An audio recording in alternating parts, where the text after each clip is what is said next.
Everyone, তো আমি এখন রান্নাঘরে আসছি। তো সেই জন্য খিদা পাচ্ছি, ভাবলাম কি বানাই। ভাবতেছি গিলা রুটি বানাবো, চিল্লা।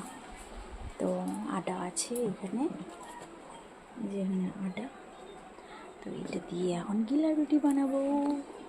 তো গাইস, এই যে দেখো আমি আটা নিয়ে নিয়েছি, এর মধ্যে দিব লবণ, তারপরে একটু লঙ্কা, তারপর পেঁয়াজ টমেটো দিয়ে একটু গোল বানাবো, গোল।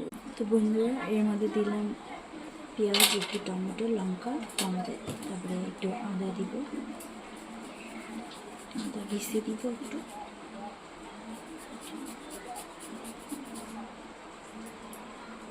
তোমরাও একটু ট্রাই করে দেখবো, সেই মজা লাগবে খাইতে। চিল্লা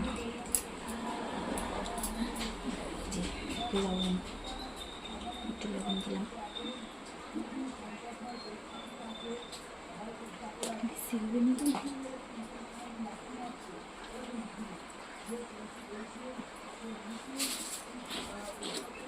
চিনি চিনি চিনি চিনি দিলাম। এখন এটাকে মিক্স করবো, মিক্স।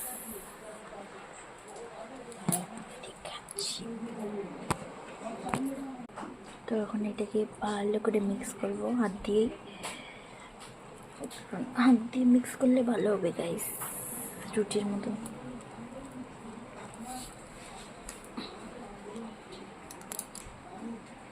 আর জল লাগবে।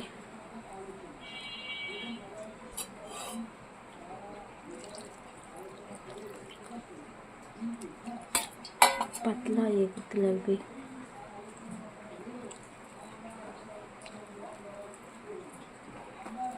তো গাইস দেখো, এই যে পাতলা বেটার বানিয়ে নিয়েছি। এখন এটা তেলে ভাজবো, তো একবারে রেডি হয়ে তোমাদেরকে দেখাবো।